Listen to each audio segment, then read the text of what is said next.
You're listening to the My Simplified Life podcast, and this is episode number 12.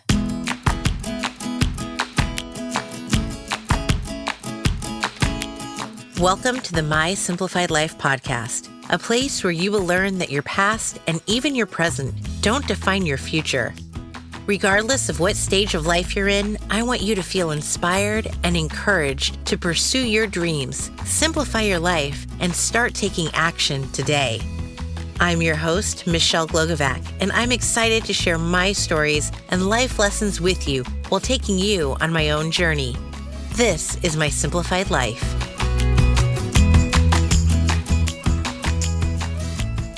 Welcome back, friends, and thank you for joining me for another episode. I'm your host, Michelle Glogovac. Have you ever met someone online and instantly thought you were meant to be friends? Well, that's exactly how I felt when I met Keren Zwart in a Facebook group. Don't worry, we've actually met in person as well.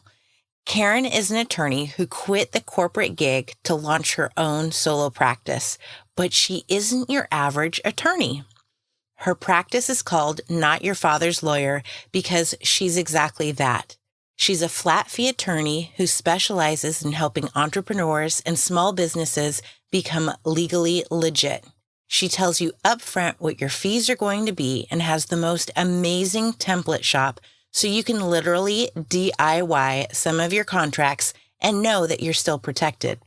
Keren isn't all about the law, though. She's getting real and raw with us and sharing her story of how she struggled with corporate life after becoming a new mom and the fact that her work expectations didn't change after having a baby to care for.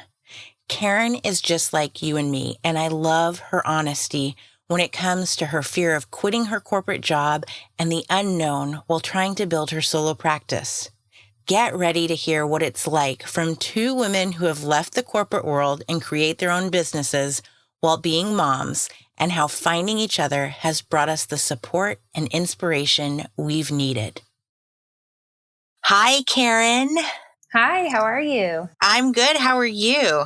I am doing really well. I am so excited to have you on the podcast today. I'm excited to be here. And so everybody knows Keren and I call each other soul sisters. We are the original online people who should have been like sisters, or sons are even named the same name. Yeah, that was weird. It's not a common name. No, it's not. And we both love the law, and I think we're just so alike in so many ways. We even like the same TV shows, and with the exception of that new Modern Love one on Amazon. That's true. Otherwise couldn't convert you.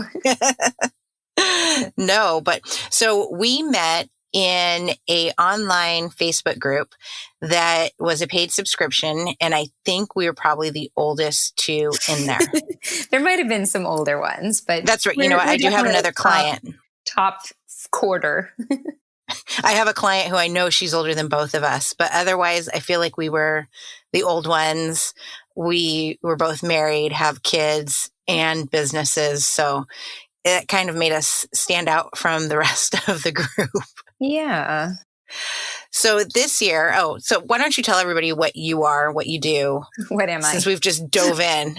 What am I? It feels very existential. I don't know if I can answer that. I am I'm a mother of two children. I have a 6-year-old daughter and a 3.5-year-old son. I'm a wife of 9 years, but we've been together now almost 15. And professionally, I am a corporate lawyer. So I support businesses from basically any part of their corporate business life cycle and their journey. So from starting up, getting them set up, all the contracts they have, protecting their intellectual property, buying businesses, selling businesses, raising money. I mean, even going public, but I don't do that much anymore. But I've taken companies public and, all of everything in between, basically. But you've got two things that set you apart from a regular attorney. One is that you're doing it by yourself and you left the whole corporate thing. And the other one is that you're a flat fee attorney, which is unheard of. I thought you were going to say what sets me apart is that I'm a friendly person and that sets me apart from attorneys, but yes. Well, we'll get to your firm name too, because that does set you apart. I am. I do everything, or pretty much everything, flat fee. So, it takes the kind of anxiety and fear of the unknown out. When you're working with lawyers, I think people have a mentality that it's very expensive, and people have these horror stories of going to a lawyer and it seems like it's going to be affordable, but then they get the bill and there was hours of work that was completed and they didn't really expect it, and now their bill is thousands of dollars. So everything I do is just, we talk about what needs to be done. It's an upfront cost. They know exactly what they're going to pay, and there's no weird hidden charges, and I don't bill by the hour, which is good for them. But honestly, it's good for me because I do not miss the billable life. It's hard to live by 6-minute increments. Yeah, that's crazy. I wish I lived by a 6-minute increment then. Yes, it can be very useful to make a lot of money if you want to go that way. Right. Very, cost supportive for an attorney, but that's not the way that I wanted to run my business. And now let's talk about your business, because you started this on your own this year. Well, full time. Before. Yes. I started this 5 years ago, but the funny thing about the business is it was intended. It never really was supposed to become a business, and certainly not a full-time business. It was kind of just me keeping friends and family doing their legal work for them while I continued to work in the corporate world full time. And I used to say all the time, I actually had a lot of encouragement from my husband at the time when I was younger, before we had kids, to maybe go out on my own. And I was like, if I'm going to run a business, it is not going to be a law firm. So it's kind of funny that I ended up that way. But the series of kind of serendipitous events and a natural growth of the business has led me to full-time jump out of the corporate world and into business for myself. And I'm loving it. And what was that like? Because I know for me, I was kind of forced into it, but I imagine, I know it was scary because I was right along with you, but, share with others what that was like for you. Oh, so it's funny because I'm actually a child of entrepreneurs. So I grew up around risk takers, and you'd think that it would prepare you to do the same, but I was the consummate corporate ladder climber. I did not see myself excited or invigorated by working for myself. I'm a very good employee. And so I did not think that this was going to be the route that my journey was going to take.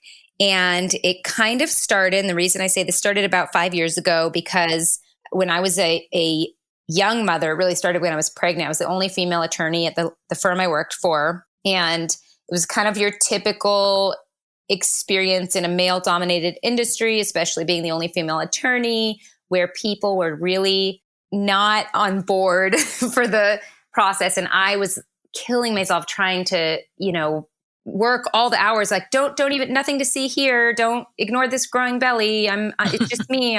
Don't worry about it. I actually I went into the firm the day I went into labor the day before my last day before maternity leave. And I was like, I'm just not feeling well. I'm taking my stuff. I'm going to work from home. Don't even put me out on the calendar. So that was kind of the mentality that existed in that firm. And when I came back from maternity leave, very short, as is, regular in the US, and trying to, keep a little human alive at home. And now she's in full-time daycare, and I'm trying to pump at work and figure out all the details. And it became very apparent to me that there was this kind of dichotomy between the corporate professional that I still was and cared a lot about, and the vision that other people saw me as. Because now I wasn't just, Keren's superstar, young lawyer working hard in this business, partner track, et cetera, et cetera. Now I was Keren, mom who has to leave at 5 every day to pick her kid up from daycare. And although nothing really changed, that became kind of the view of others on me. And it was very hard it was a big struggle to kind of prove myself and then it's hard enough to be a young mom and a young lawyer, but I guess I wasn't that young, but you know what I mean? A new mom. Yeah. And then to get to a place where you kind of have to admit that maybe it would be better if I could control this a little more. And that's kind of how I started doing things on the side for friends and family, thinking like, because I was like, I can't build this business. I can't leave my job because I make too much money. We rely on that, and all of those things that I think people go through when they consider leaving the corporate world to go into business for themselves. And what kind of transpired was, over the years, I started building up more and more business. I had another child, and it for a long time, it felt like failure to me to admit that the corporate world and the traditional corporate ladder was not where I was going to succeed in all of the ways I wanted to. Because if I was succeeding in the corporate world, I felt like I was failing as a mother. If I was spending more time focused on my family, I felt like I was failing in, climbing the corporate ladder. And so to me, it felt like an admission of failure to say, well, I can't actually climb this ladder anymore. And it took me a while to realize that that's obviously not the case. And really, it was a gift that I gave myself to be able to build a business. And I had a partnership, and my husband and I, worked on, can we live off of, one-ish salaries if we need to? What does that look like? And so it was kind of a long plan in the making, but I am very goal oriented. So last year I set myself a very specific date that I would put my notice in by a specific date. And as it got closer and closer, I had a lot of this is crazy. I can't do it. It doesn't make sense. I remember. And my husband was like, you're working 80 hours a week right now. You're working like 50 hours a week in your day job and 30 hours a week in your, it was a side hustle at the time. And I was like, oh, you're right. Maybe I can do this. And so you finally have to just we got to the date. I very nervously put my notice in at work, and it's kind of been off to the races since then. And you've been doing amazing. I remember that first week where you were working on your own, and you were like, is this really what it's like? Yeah. And I think when it comes to the corporate world, whether it's a legal firm or any other corporation, my experience was very similar to yours. I was flying across the country 2 weeks before I was having a baby, which is nuts. You've got this big old belly, and yeah. And then they wanted me to travel 2 weeks later. Not going to happen. But it's very similar. I love that you said that starting your business full time was a gift you gave to yourself. I think that's so important for others to hear, because it's beautiful. I think it's awesome that that's how you think of it. But I think that more people need to see that for themselves as well, that you deserve this. You deserve this life that you're going to create for yourself, to make it exactly what you want and to make it work for your family. Sure. Yeah.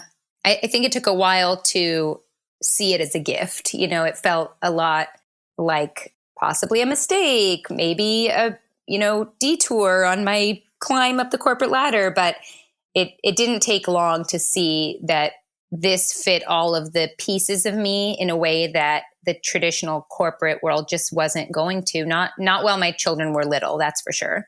Yeah. So the whole big thing, I think, when we're in the entrepreneurial world is the work-life balance. So obviously this change has helped you in that sense. Would you agree? Absolutely. I used to talk about it, especially in the corporate world, is like, I hated that term because I felt like it was this unattainable dream that, I wasn't in the know about, or wasn't, smart enough to figure out. And I think that the more you talk to people and the more open people are, especially women who have kind of come before you, that it's more of a pendulum that kind of swings back and forth. And sometimes it's more family and sometimes it's more business, and it all kind of balances out in the end. But it gave me kind of a better understanding. But the funny part of that is that I spent time kind of getting used to that feeling like there's really no balance. It's kind of a pendulum. But then I went into business for myself, and I kind of found that balance that I didn't think existed. So it just didn't exist for me in that version of the story. Well, and I think it's a lot about being able to make that decision as to what you are going to swing that pendulum towards. If today is a family day versus a work day, and if you're going to the office every day, you don't have that choice. You Exactly. have to go to the office and it's a work day. But here you can balance. And I know you take one to gymnastics, and if you have to work, you can work there, but you Exactly. still get to be present and to do all of that. Yes. And it's, pretty life changing. I know. I do play dates all the time now. I know, right? Who knew? Yeah. What would you say you love the most now that you are working for yourself? Oh gosh, I love so much about it. I think first and foremost, if you talk to people who have kind of been, and you're one of them, but it's people who have been through the whole process with me, is they say that I'm really a different person. I'm so just content with everything, even when you have hard days, whether that's hard days with your kids, hard days with work, uncertainty and running your own business. Obviously, it's not the paycheck coming every, twice a month, guaranteed, et cetera. But there's so much contentment with every aspect of it, that I'm pursuing what I'm passionate about, that I'm supporting the kind of client I want to support, that I'm present for the children, that, people kind of question whether you can do both. And so that's really special for me. I love that. Yeah, I couldn't agree more with all of that. And you can just hear it in your voice. At least I can, because I get to talk to you, and Right. how relaxed you are with all of it. It's just so nice. And just so everybody knows, we talk quite often, and we do phone calls, and we actually have met in person. So we're not just like online stalker friends.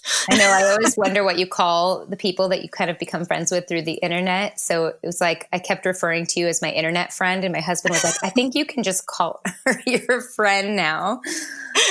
Well, we've met in person, so I'm more than the After we internet met in friend. person, I switched you to just friend. And I think when you cross over from just online friends to phone friends, then you can drop the internet part That's too, true. because we've actually talked on the phone multiple Yes. times. So, Yes. what advice would you give to other moms? And I'm just going to put moms out there. I know that we've got dads that listen to, and people who aren't parents as well, but any of them who would want to either leave the corporate world to start something on their own, or if they are a stay-at-home parent and think that they want to go start something new for themselves, what would your biggest piece of advice be to them?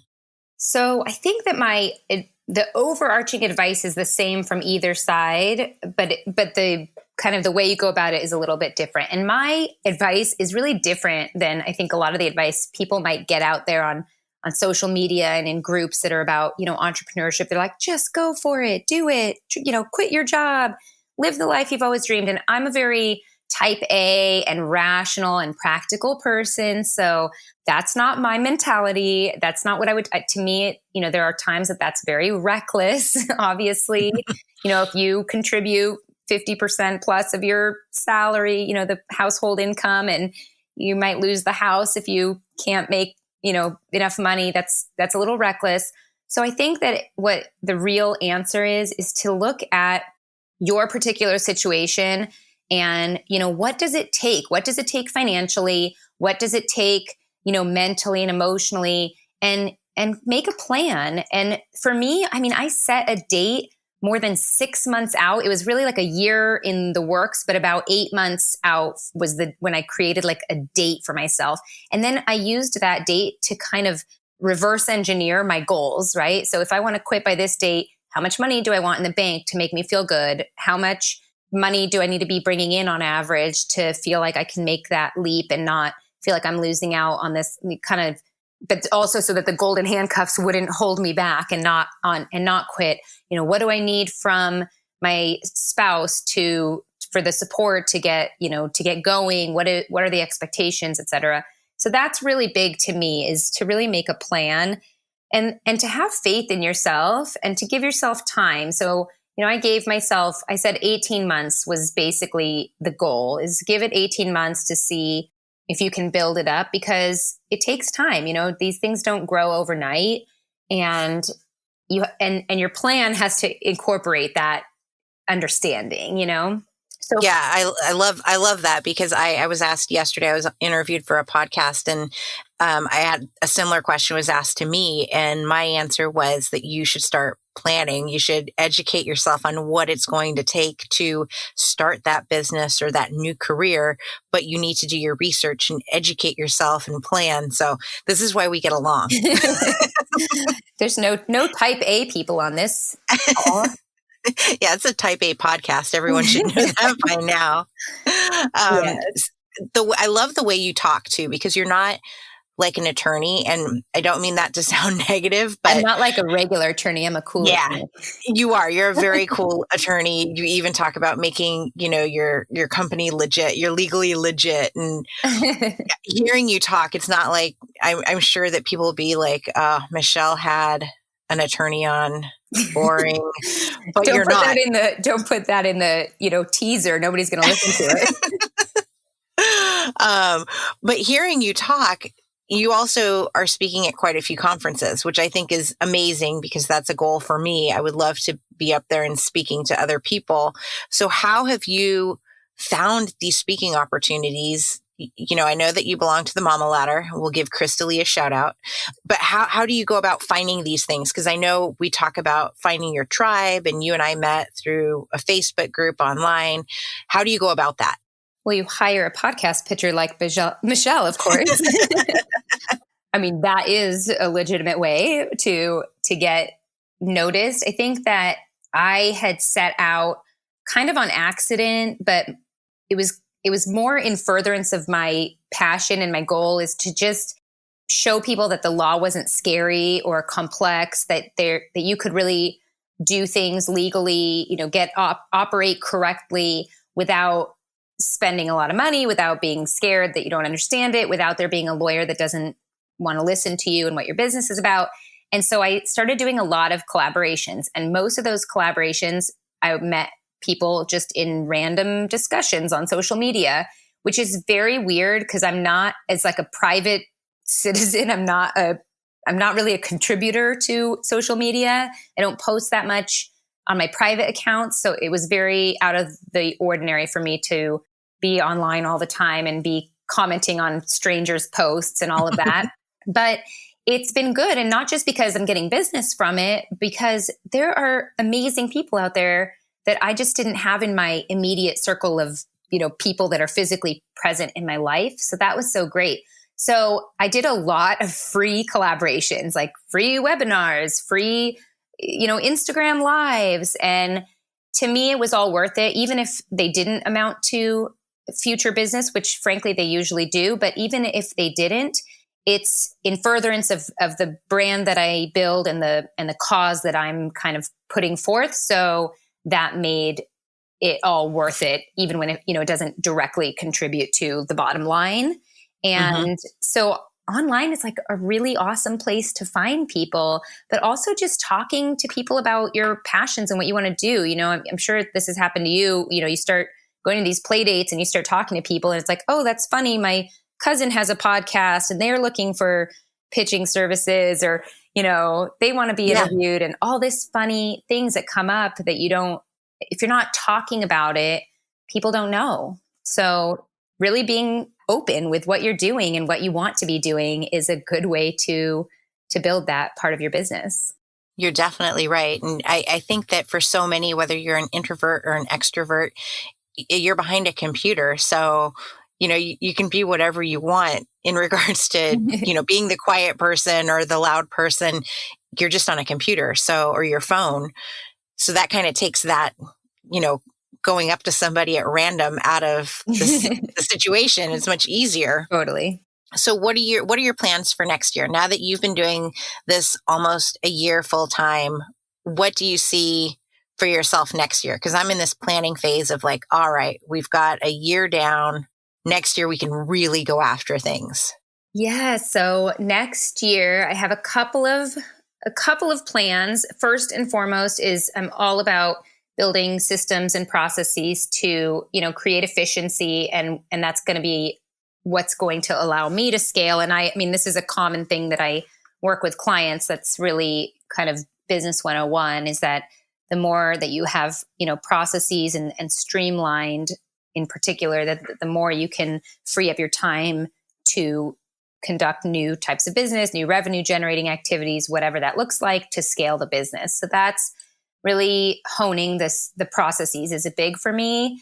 And then continuing to find balance. I don't like the word, but continuing to find boundaries, I'll say, is, because you came from that 24/7 corporate world too. And I think it's a funny way how it finds its way into working in your own business, because especially if you work from home, there isn't really like I left the office and I don't do things. So I definitely still am in the habit of working in the night and checking my email right before bed and checking my email right when I wake up. So creating some more boundaries so that I can continue with that feeling of presence for my family and creating that separation between the workday and the home life. That's a big thing for me next year too. Yeah, I turned off my email notifications, and it's funny because I will forget to check them now. I wish I could say the same. I know. Well, and then I realized that I haven't checked them, and I'm like, oh yeah, I should check them. But it's not a constant. Oh, there's a bloop. Totally. There's an email coming in, so it's kind of nice. I highly recommend it. No, I don't actually do email notifications, and that's what's so funny about it. But I think that what you've probably learned that I just need to know is true, which is, nothing like this I'm not saving lives, not to downplay what I do, but there's nothing that's a real emergency, And Yeah. so it's okay if I get to, back to a client after a couple of hours or God forbid a day, it doesn't have to be 5 minutes later. Yeah. And I think, there's other forms of communication too. I've got clients who Vox me. So, I know if it's important, they can Vox me and that will send me an alert versus just an email. Then, we can take our time because totally. Again, nothing's earth shattering that I'm doing, although every pitch is important, but it's nothing that needs to be answered in the next 30 seconds. Absolutely. And I think that's something that's a hard one to learn when you've come from our worlds. Absolutely. So where can everybody find you? And I want you to tell people about where you're speaking next too. Sure. So you can find me online we joked, we kind of alluded to the name of my business, but the name of my business is Not Your Father's Lawyer. And you can find me online at notyourfatherslawyer.com or on Facebook or Instagram at Not Your Father's Lawyer. And the next big thing that I'm speaking at is going to be at Mama Spring Break for the Mama Ladder. They're great if you are a mom entrepreneur. I'm really jazzed about Crystal Lee, their founder, and Lynette, their co-founder, and what they're doing there. But they have this awesome retreat specifically for mom entrepreneurs. They have 2 next spring, one in March in Phoenix. That's where I'll be speaking, and one in April in Utah. And I want to give a plug also to, you have legal templates that people can buy that are just ready to use. We need to plug that because that is so amazing and awesome.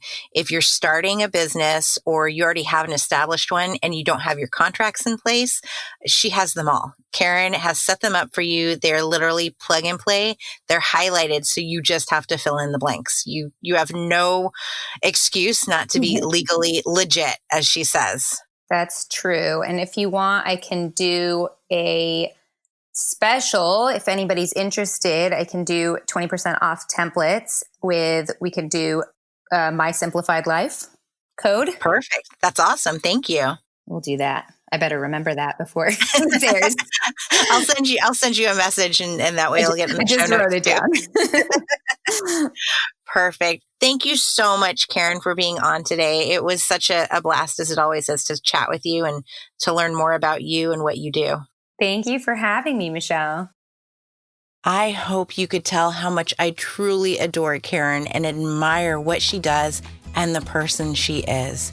If you're still looking for your tribe members, drop me a line, please, because I would love to help cheer you on in what you want to do with your career and life.